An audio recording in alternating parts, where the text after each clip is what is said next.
TCS में जो हम काम कर रहे थे ना, वो एक ही टाइप का, मतलब प्रोडक्शन सपोर्ट होता ही ऐसा है, एक सेम टाइप का काम हर दिन करना पड़ता था। तो हमको लगा कि कुछ और करना चाहिए, तो हम उस टाइम पे सोचे थे कि हमको एक काम करते हैं, यूपीएससी का प्रिपरेशन लेते हैं। तो ज्यादा से ज्यादा रात को 11 बजे तक ऑफिस होता था और शुरू जो होता था वो 8:30 बजे था।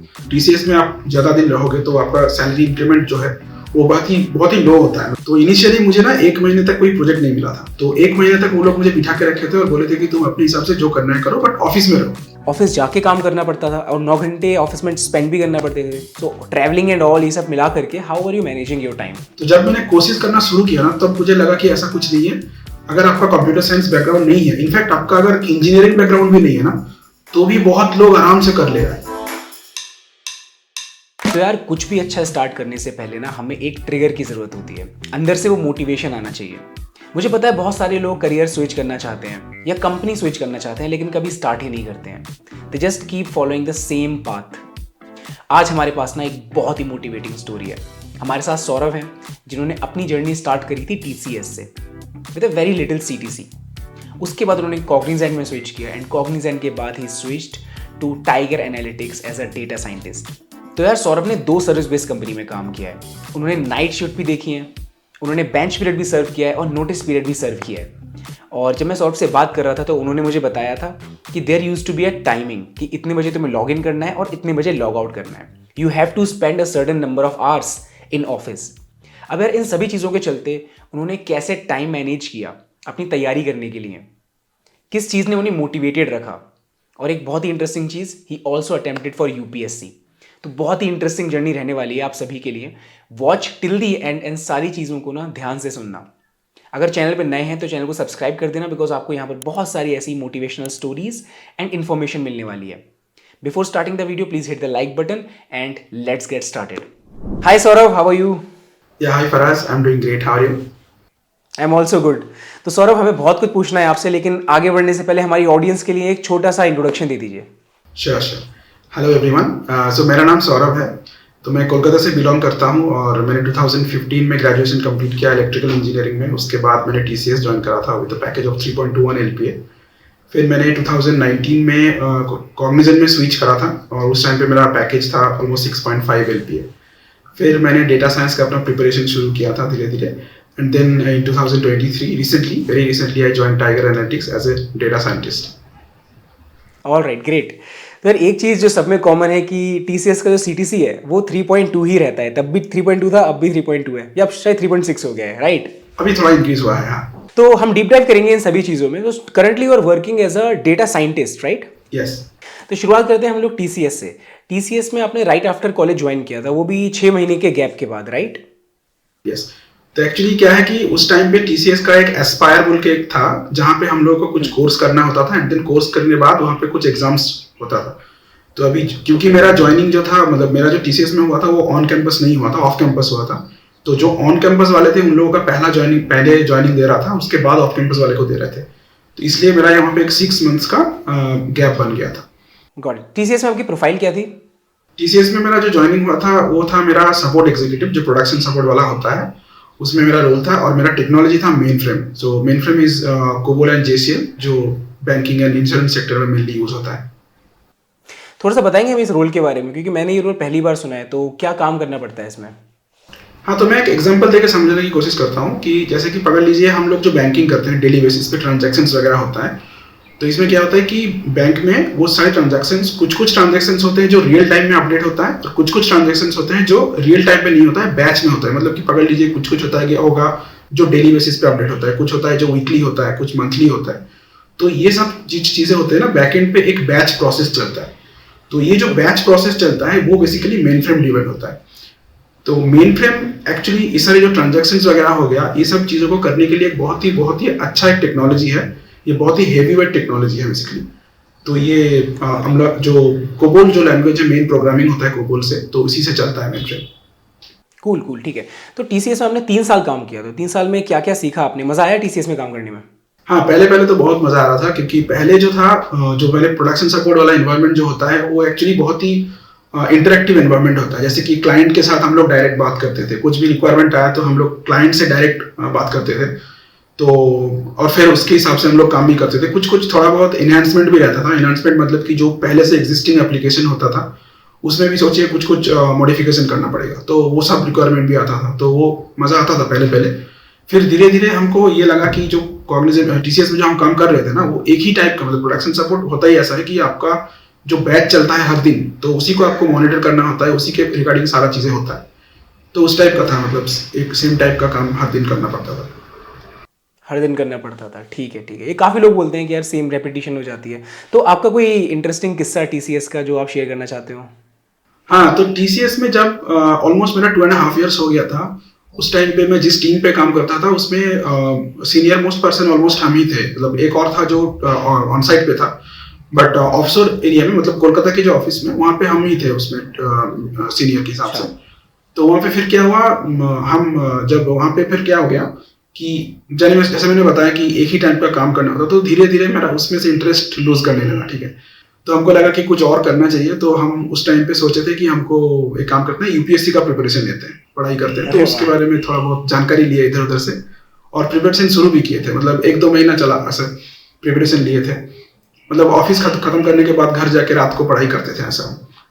अच्छा, कितने टाइम तक चलता था ऑफिस आपका? मतलब सुबह कितने बजे ऑफिस से शाम तक? एक्चुअली 3 शिफ्ट में काम होता था, शिफ्टिंग था वहाँ पे। तो ज्यादा से ज्यादा रात को 11 बजे तक ऑफिस होता था, और शुरू जो होता था वो 8:30 बजे था। मतलब 8:30 से 11 नहीं होता था, फुल स्ट्रेच नहीं था। 8:30 में शुरू हुआ तो ऑलमोस्ट 5-6 बजे खत्म हो गया, और रात को 11 बजे जो चलता था वो 2 बजे से शुरू होता था, तो 11 तक लास्ट को चला। तो उसके बाद हम घर जाकर अपना पढ़ाई करते थे। फिर क्या हुआ, जो ऑन साइट में जो हमारा काउंटर पार्ट थे, उन्होंने अपना प्रोजेक्ट छोड़ दिया। वहाँ पे शायद उनको कोई और कंपनी मिला था, तो उन्होंने छोड़ दिया। तो अभी ये जो प्रोजेक्ट था हमारा, जो एक कार मैन्युफैक्चरिंग का प्रोजेक्ट था एक्चुअली, तो ये प्रोजेक्ट स्विच हो रहा था, मतलब टीसीएस से एचसीएल में शायद जा रहा था। तो इसलिए क्या हो गया, रिप्लेसमेंट उनको नहीं मिला। ऑन साइड वाला जो काउंटर पार्ट था उनका रिप्लेसमेंट वहाँ पे नहीं मिला। तो क्योंकि ऑफशोर में सीनियर मोस्ट पर्सन हम थे, तो हमारे ऊपर वो रिस्पॉन्सिबिलिटी आ गया कि तुमको नाइट शिफ्ट करना है ऑन साइड टाइम पे, और क्लाइंट के साथ वो जो डील करते थे वो सारा तुमको करना है।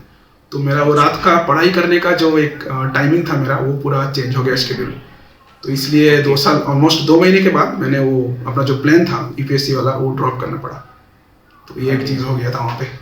यूपीएससी का जो करने का प्लान था वो आपका फिर स्विच करने के प्लान में बदल गया, है ना? हाँ हाँ, मतलब वही। और फिर एक फाइनेंशियल प्रॉब्लम भी आ गया, क्योंकि टीसीएस में आप ज़्यादा दिन रहोगे तो आपका सैलरी इंक्रीमेंट जो है वो बहुत ही लो होता है। मतलब आप बहुत ही अच्छा रेटिंग आपको मिल गया तो मैक्सिमम 8% आपको हाइक मिलता था ईयरली। तो फिर इसके बाद आपने स्विच किया कॉग्निजेंट में। यहाँ पर एक चीज़ आती है, नोटिस पीरियड। लोग बोलते हैं 3 महीने का नोटिस पीरियड है, दूसरी कंपनी वेट नहीं करना चाहती है 3 महीने के लिए। तो आपने ये कैसे रिजॉल्व किया? हाँ, तो एक्चुअली क्या होता है कि टीसीएस में नोटिस पीरियड 3 महीने का था, तो अभी भी रहता है, अभी भी 3 महीने का ही नोटिस पीरियड है। तो क्या है कि एक्चुअली कॉग्निजेंट एंड टीसीएस दोनों सर्विस बेस्ड कंपनीज है, और उन लोगों के में जो प्रोजेक्ट्स होता है ना, उनका प्रोजेक्ट का स्ट्रक्चर हो गया या काम करने का तरीका ऑलमोस्ट सिमिलर होता है। तो इसलिए कोई अगर टीसीएस से कॉग्निजेंट पे या फिर कॉग्निजेंट से टीसीएस पे स्विच कर रहा है, तो वो लोग ऑलरेडी अकस्टम्ड होते हैं उन लोगों का काम करने का तरीके से। तो इसलिए I think TCS and Cognizant both they are okay with those 3 months of notice period. They waited for me.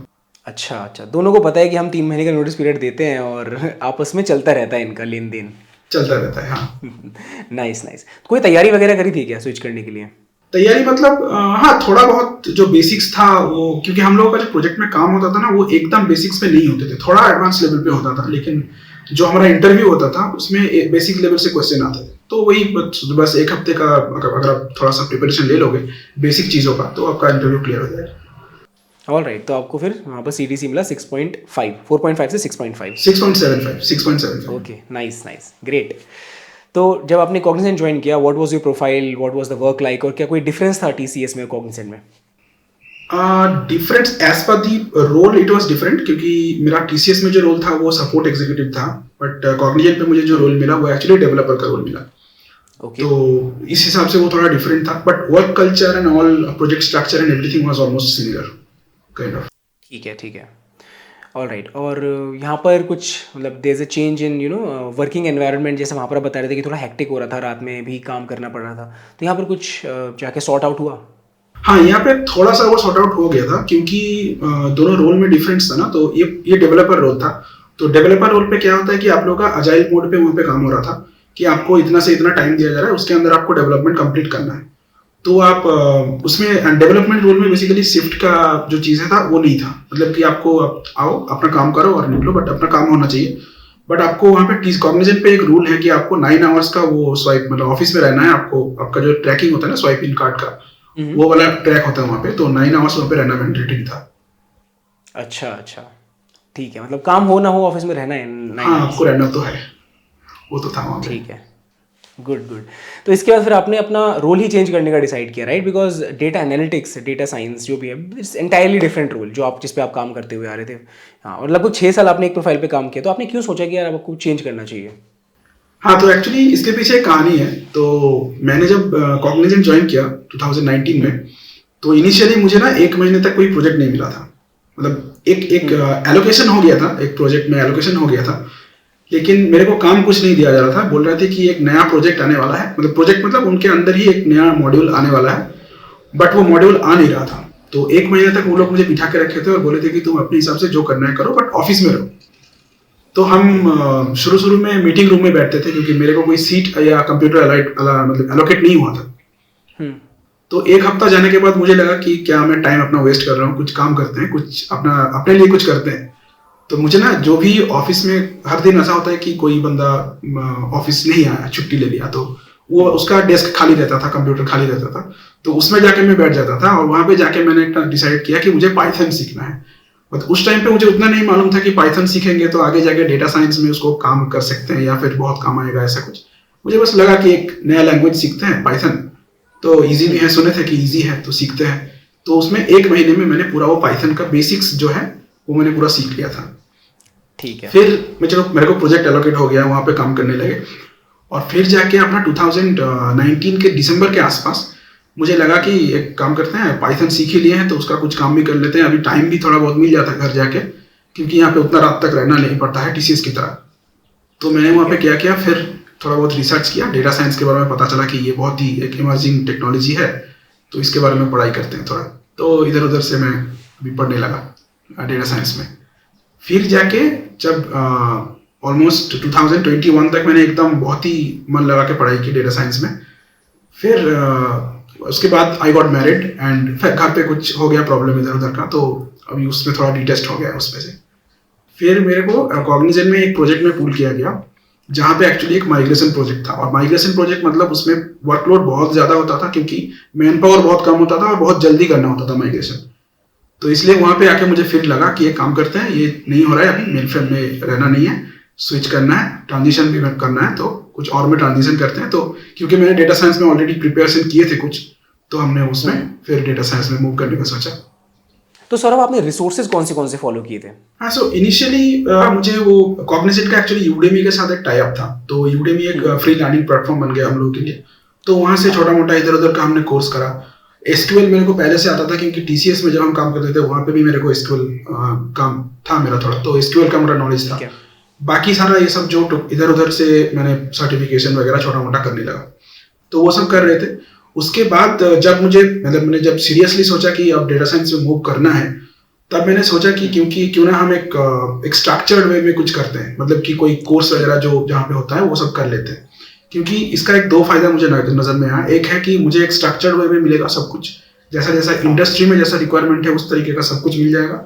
और सेकंड ये होगा कि अगर हम एक कोर्स करेंगे ना, सर्टिफिकेशन का एक प्रेशर रहेगा कि हमको एग्जाम देना है, एग्जाम पे अगर नहीं ठीक से नहीं कर पाएंगे तो सर्टिफिकेशन नहीं मिलेगा, तो शायद काम नहीं होगा। तो उसका एक प्रेशर हमारे ऊपर काम करेगा कि हमको एग्जाम प्रेशर जिसे कहते हैं ना, कि एग्जाम के प्रेशर में प्रिपरेशन अच्छा होता है। तो वो मैंने इसलिए क्या किया, थोड़ा बहुत मैंने रिसर्च किया कि मार्केट में कौन कौन सा प्लेटफॉर्म अवेलेबल है। तो मुझे लगा कि ओडिन स्कूल करके एक है, जो मुझे लगा कि ठीक है, इन्वेस्टमेंट भी है थोड़ा बहुत, but compare to others investment थोड़ा कम है और उनका स्ट्रक्चर भी है, ऊपर से उनको प्लेसमेंट सपोर्ट भी मिलता है। तो मैंने इसलिए ओडिन स्कूल मैंने ऑप्ट इन किया था बैक इन 2022 जुलाई में, आई गेस। तो आपने कौन से टॉपिक्स वगैरह कवर करे फॉर योर प्रोफाइल? तो मैंने एक्चुअली डेटा साइंस प्रोफाइल के लिए जा रहा था। तो मुझे जो करना था वो बेसिकली सबसे पहले जो आता है वो तो एसक्यूएल है, क्योंकि इंटरव्यू में बहुत ज़्यादा एसक्यूएल से क्वेश्चन आता है। उसके बाद आता है आपका पाइथन का आ गया। पाइथन का आपको सीखना होता है बेसिक टू मीडियम लेवल, मतलब बहुत ही ज़्यादा एडवांस लेवल पे नहीं चाहिए, बट मीडियम लेवल तक आपको चाहिए होगा, तो वो मैंने कवर किया। उसके बाद स्टैटिस्टिक्स एंड प्रोबेबिलिटी, ये बहुत ही ज़्यादा इंपॉर्टेंट होता है, तो उसको भी अच्छे से कवर किया मैंने। उसके बाद उन लोगों ने मतलब जो कवर करा था वो था मतलब आपका पाइथन के ऊपर बेस करके जो डेटा एनालिसिस और डेटा साइंस का मतलब मशीन लर्निंग एल्गोरिथम के ऊपर जितना सारा कुछ एल्गोरिथम्स थे, तो वो सब मैंने कवर किया। और उसके बाद मैंने डीप लर्निंग का भी थोड़ा बहुत टच अप किए थे, मतलब थोड़ा सा ही जस्ट टच किए थे, बट उसको उतना डिटेल में नहीं किए थे। मशीन लर्निंग एल्गोरिथम के ऊपर मैंने ज़्यादा फोकस किया था। ठीक है सौरभ, तो ये सारी जो प्रिपरेशन है ये आप कॉग्निजेंट के साथ कर रहे थे, तो एक बार हमें बताएंगे कि आप टाइम कैसे मैनेज कर पा रहे थे? बिकॉज उस टाइम पे ना आई थिंक आपको ऑफिस जाके काम करना पड़ता था और 9 घंटे ऑफिस में स्पेंड भी करना पड़ते थे, सो ट्रैवलिंग एंड ऑल ये सब मिला करके how are you managing your time? हाँ, तो इसमें एक्चुअली क्या है कि इसमें एक पॉजिटिव चीज़ हो गया मेरे साथ, कोविड। ठीक है, अरे तो जैसे जैसे मैंने आपको बोला कि 2019 के लास्ट में से ही मैंने प्रिपरेशन अपना खुद से प्रिपरेशन जो है वो स्टार्ट कर दिया था। तो और 2020 के मार्च से या आई थिंक कोविड स्टार्ट हो गया था, तो उस टाइम से तो घर पे ही काम कर रहे थे। तो वहाँ पे फिर वो स्वाइप इन स्वाइप आउट वाला जो फंडा था वो फिर नहीं रहा, और तो हम वहाँ पे टाइम अपना दे पा रहे थे। एंड तब से लेके मेरा लास्ट तक, मतलब जब तक मैंने TCS कॉग्निजेंट से अपना स्विच किया तब तक मेरा वर्क फ्रॉम होम ही चल रहा था, मेरे को ऑफिस नहीं जाना पड़ रहा था, तो टाइम तो मैनेज हो जा रहा था। और जब मैंने ये ओडिन स्कूल से अपना जो स्टार्ट किए, तो उन लोगों का जो सारा ट्रेनिंग्स वगैरह सब कुछ होता था मेनली वीकेंड में ही होता था, तो उसमें भी दिक्कत नहीं आ रहा था, तो टाइम मैनेज तो हो जाता था ऐसे में, तो कोई दिक्कत नहीं था उसका। अच्छा, इसमें से कोई ऐसा टॉपिक था जिसमें आपको डिफिकल्टी फेस हुई हो करने में? है एक्चुअली टॉपिक्स में कुछ डिफिकल्टी फेस हुआ था, जैसे कि हम बता सकते हैं कि स्टैटिस्टिक्स का जो एडवांस कॉन्सेप्ट्स थे उसमें आई थिंक थोड़ा बहुत मुझे डिफिकल्टी फील हुआ था, क्योंकि जो मशीन लर्निंग एल्गोरिथम होता है ना वो मेनली स्टैटिस्टिक्स का ड्रिवन ही होता है पूरा। ठीक है, तो अगर आप कोई भी मशीन लर्निंग एल्गोरिथम उठा के देख लो तो उसके अंदर स्टैटिस्टिक्स ही होता है। और हम लोग कॉलेज में या स्कूल में जो भी स्टैटिस्टिक्स जितना पढ़े थे ना वो बहुत ही बेसिक लेवल का था, मतलब उस टाइम उस लेवल पे हम लोगों के लिए स्टैटिस्टिक्स मतलब मीन मीडियन मोड ये 3 ही था, उसके आगे कुछ नहीं था बस। फिर जाके जब मैंने ये प्रिपरेशन शुरू किया तो लगा कि यार बहुत कुछ है इसमें, तो वो सारा अच्छे से करना है, तो उसमें थोड़ा बहुत डिफिकल्टी मैंने फेस किया था बस। सो अब हम थोड़ा सा इंटरव्यू के बारे में बात कर लेते हैं। लगभग आपने कितने इंटरव्यूज़ दिए थे एंड थोड़ा सा हमें एक्सपीरियंस ही बताइए किस तरीके के क्वेश्चंस पूछे जाते हैं इंटरव्यूज़ में? सो इंटरव्यूज मेरा जो पहला इंटरव्यू था regarding data science and all, so वो मेरा PwC में था, PwC इंडिया में था, तो उसमें तो मेरा पहला राउंड में ही हो गया था, नहीं हुआ था। ठीक है, बट जो इंटरव्यू क्वेश्चंस था वो बहुत ही मतलब मीडियम लेवल का था, मैं बहुत ज़्यादा हार्ड नहीं बोलूँगा, बहुत ही मीडियम लेवल का क्वेश्चंस आ रहा था। कुछ प्रोबेबिलिटी का क्वेश्चन पूछ लेते थे, कुछ स्टैटिस्टिक्स का क्वेश्चन पूछ लेते थे। मतलब अगर आप मतलब पकड़ लीजिए आप मीडियम टू मतलब इजी टू मीडियम लेवल का अगर आपका प्रिपरेशन रहेगा तो 1-2 राउंड्स तो आपका इजीली निकल जाएगा इंटरव्यूज में। बट आगे जो जितना मैंने इंटरव्यू देता रहा ना, तो जैसे मैंने PwC का मेरा पहला इंटरव्यू था, उसके बाद मैंने UI पे दिया था, फिर जेनपैक्ट पे मैंने इंटरव्यू दिए थे, और भी 2-4 कंपनीज में दिए थे, बट फाइनली मेरा ये टाइगर एनालिटिक्स वाला सारा राउंड क्लियर हो गया। तो ऑल राइट, और थोड़ा सा बताएंगे किस तरीके के क्वेश्चंस पूछे जाते हैं, मतलब आपके जो जितने भी राउंड्स हैं उसमें किस तरीके के क्वेश्चंस पूछे गए? क्वेश्चंस मतलब शुरू में जैसे कि पकड़ लीजिए पहला जो राउंड होगा उसमें आपको बेसिक अंडरस्टैंडिंग पूछे जाएंगे, जैसे कि टॉपिक्स का डेफिनेशन क्या होता है या कहाँ पे यूज होता है। जैसे पकड़ लीजिए फॉर एन एग्जांपल वो लोग पूछते हैं कि ओवरफिटिंग क्या हो गया, ओवरफिटिंग क्या होता है, अंडरफिटिंग क्या होता है, ओवरफिटिंग को कैसे कंट्रोल किया जाता है। फिर आपको पूछेगा कि अगर आप मशीन लर्निंग एल्गोरिथम पे चले जाए तो पूछेगा कि रैंडम फॉरेस्ट है ना, ये बहुत ही एक इंपॉर्टेंट टॉपिक है इंटरव्यूज के लिए, क्योंकि ऑलमोस्ट एवरी इंटरव्यूज में आपको रैंडम फॉरेस्ट के बारे में पूछेगा ही। पकड़ लीजिए तो रैंडम फॉरेस्ट के बारे में पूछता है कि वो क्या होता है, एक्सप्लेन करो, क्योंकि उसमें एक बहुत ही क्रिटिकल कॉन्सेप्ट है अंदर, तो वो पूछ लेगा। या फिर आपको प्रोबेबिलिटी का बेसिक क्वेश्चंस हो गया कि जो हम लोग करते हैं ना कार्ड्स का या फिर क्यूब्स का या कॉइन टॉसिंग का, ये सारा क्वेश्चन पूछ लिया। स्टैटिस्टिक्स का भी वैसे ही कुछ मीन मीडियन मोड का हो गया, अपना सेंट्रल लिमिट थ्योरम हो गया, ये सारे क्वेश्चंस आता है शुरू में। Got it. ठीक है, अच्छा वैसे ना यहाँ पर बहुत सारी प्रोफाइल्स होती हैं, डेटा एनालिटिक्स, डेटा साइंटिस्ट, तो why did you choose data scientist? क्योंकि काफ़ी लोग हैं डेटा एनालिटिक्स प्रेफर करते हैं, तो क्या आपने इन दोनों में रिसर्च करी थी? यस, तो data analysis and data scientist के बीच में जो मेन डिफरेंस होता है ना वो ये है कि आपका पकड़ लीजिए कोई भी एक डेटा सेट आपने ले लिया, ठीक है, उस डेटा सेट में लेके आपको पहले क्या करना होता है, उसको क्लीन करना पड़ता है, क्योंकि आपका मिसिंग वैल्यू हो गया या फिर कोई वैल्यू है जो शायद दूसरे फॉर्मेट में पड़ा हुआ है, तो वो सबको आपको पहले ठीक करना होगा। Then after cleaning that data set आप उसको लेके पूरा एनालिसिस करोगे कि इस डेटा सेट में है क्या, मतलब इसके अंदर कुछ पैटर्न होगा, कोई अंडरलाइंग स्टोरी होगा जो आपको निकालना होता है, ठीक है। निकालने के बाद आपको पता चलेगा कि यहाँ पे क्या हो रहा है, मतलब जो आपका टारगेट वेरिएबल है, ठीक है, जो आपका जिसे हम वाई वेरिएबल कहते हैं, तो वो वेरिएबल बाकी सारी चीजों से कैसे इफेक्ट हो रहा है। तो ये हो गया आपका पूरा डेटा एनालिस्ट का एक रोल, ठीक है। और ये सब करने के बाद वो लोग कुछ ग्राफ्स बनाएंगे, प्लॉट्स बनाएंगे, एक डैशबोर्डिंग बनाएंगे, ये सब करके उसको प्रेजेंट करेंगे अपना क्लाइंट के पास या फिर अपना हायर मैनेजर के पास। ये हो गया आपका डेटा एनालिस्ट का रोल। डेटा साइंस का रोल होता है तो इसके आगे होता है, मतलब इतना तो होगा ही, उसके आगे भी आपको क्या करना होगा, आप उसके ऊपर जो डेटा एनालिसिस आपने कंप्लीट किया उसके बेसिस पे आप डिसाइड करोगे कि इसके ऊपर हमको एक एल्गोरिदम फिट करना है। फिट करने के बाद हम लोग कुछ प्रिडिक्ट करेंगे। पकड़ लीजिए आपको वेदर प्रेडिक्शन हो गया, या फिर शेयर मार्केट में कुछ प्रेडिक्शन करना है, या आपको एनुअल सेल्स हो गया, या जो भी हो, मतलब उस टाइप का प्रेडिक्शन वगैरह करना होता है। तो ये मुझे बहुत ज्यादा फैसिनेटिंग लगा कि यार ये तो बहुत ही मतलब कूल चीज है ना कि हम फ्यूचर प्रेडिक्ट, ये ऑलमोस्ट फ्यूचर प्रेडिक्ट करने का टाइप का हो गया। तो ये मुझे ज्यादा इंटरेस्टिंग लगा था, तो इसलिए मैंने डेटा साइंस का प्रोफाइल चूज किया। इंटरेस्टिंग। तो सौरभ, आपने कोई प्रोजेक्ट वगैरह भी बनाया था क्या रिज्यूमे के लिए? हाँ, मैंने प्रोजेक्ट बनाए थे, 2-3 प्रोजेक्ट बनाए थे मैंने, इंपॉर्टेंट मतलब बिग साइज प्रोजेक्ट्स। तो जैसे कि फॉर एन एग्जांपल, क्योंकि मैं कॉग्निजेंट पे जो काम कर रहा था ना, वो बेसिकली एक इंश्योरेंस कंपनी के लिए काम कर रहा था। तो मुझे लगा कि इंश्योरेंस का ही एक प्रोजेक्ट बनाते हैं। तो एक डेटा सेट मुझे मिला था, अपना ओडिन स्कूल से ही मिला था डेटा सेट। तो उसके ऊपर मैंने एक प्रोजेक्ट बनाया कि जो इंश्योरेंस के जो क्लाइंट्स होते हैं या फिर जो कस्टमर्स होते हैं, उनका जो क्लेम होगा वो उसको प्रेडिक्ट करते हैं। डिफरेंट अदर्स आपका फैक्टर्स हो गया या फिर वेरिएबल्स हो गए, उनके ऊपर बेस करके कैसे कैसे क्लेम अमाउंट चेंज हो रहा है, वो हमने एक प्रेडिक्शन वाला एक प्रोजेक्ट बनाया था, जो मैंने अपना रेज्यूमे में दिया। और जो इंटरव्यू में मेरे को पूछा गया कि कौन सा प्रोजेक्ट पे किए हो, उसका इन एंड आउट सब कुछ बताना है, तो मैंने वही वाला प्रोजेक्ट मैंने बनाया था। ठीक है। तो सौरभ ना, बहुत सारे लोग ऐसे होते हैं जो यूपीएससी क्रैक करना चाहते हैं, एंड आपने भी अटेम्प्ट किया था, और काफ़ी सारे लोग होते हैं जो स्विच करना चाहते हैं, लेकिन कहीं ना कहीं वो जो हिम्मत होती है ना, वो नहीं आ पाती है। तो उनके लिए कुछ मोटिवेशन? Okay sure. मोटिवेशन मतलब मैंने खुद तो यूपीएससी मतलब मेरे से हुआ नहीं, क्योंकि मैं तो पढ़ाई नहीं कर पाया। बट हाँ, क्योंकि मैंने वो ट्राई किया था ना, अटेम्प्ट मैंने किया था एक बार, तो मुझे ये पता चला कि जैसे उसके पहले में आता है कि उसके पहले जो मेरा यूपीएससी के बारे में जो मेरा कॉन्सेप्ट था ना, वो एक्चुअली रॉन्ग था। क्योंकि कहा जाता था कि यूपीएससी मतलब एक बहुत ही डेंजरस चीज है, वो नहीं हो पाएगा, बहुत लोगों से नहीं हो पाता है, सक्सेस रेट बहुत लो है, बहुत ही मिनिमल है। बट मैंने जब पढ़ाई स्टार्ट किया तो मैंने देखा कि ऐसा नहीं है, बिल्कुल ऐसा नहीं है। जो लोग, अगर कोई पढ़ता है ना, अपना पूरा मन लगा के पढ़ेगा, डेडिकेटेडली पढ़ेगा, तो हो जाएगा। मतलब ऐसा भी बहुत ज्यादा इम्पॉसिबल नहीं है वो चीज।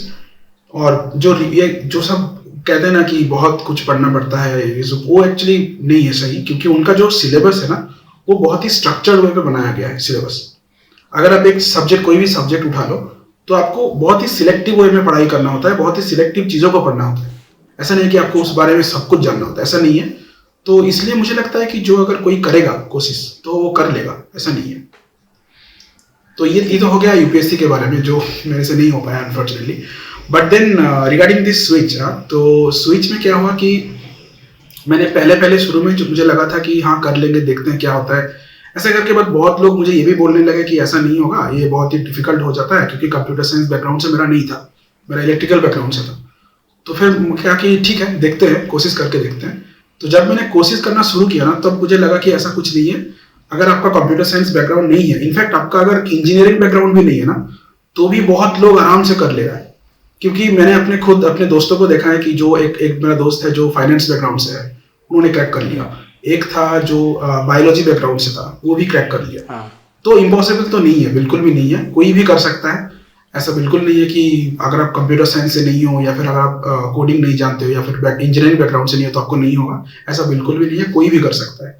करेक्ट। बस थोड़ा सा वही है, डेडिकेशन चाहिए, थोड़ा सा टाइम मैनेजमेंट आपको सीखना पड़ेगा। हाँ, बस थोड़ा सा आपको टाइम देना पड़ेगा। और यही चीज है कि आपका एक दिन में हो नहीं जाएगा, कुछ भी एक दिन में नहीं होता है।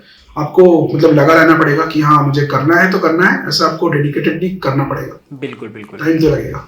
Definitely. So Saurabh, thanks a lot यार for being here and sharing all this with us. तो बहुत मजा आया आपसे बात करके, एंड बहुत सारी चीज़ें सीखने को मिली। So thank you so much, and yeah will invite you again. Thank you for giving me this opportunity to come forward.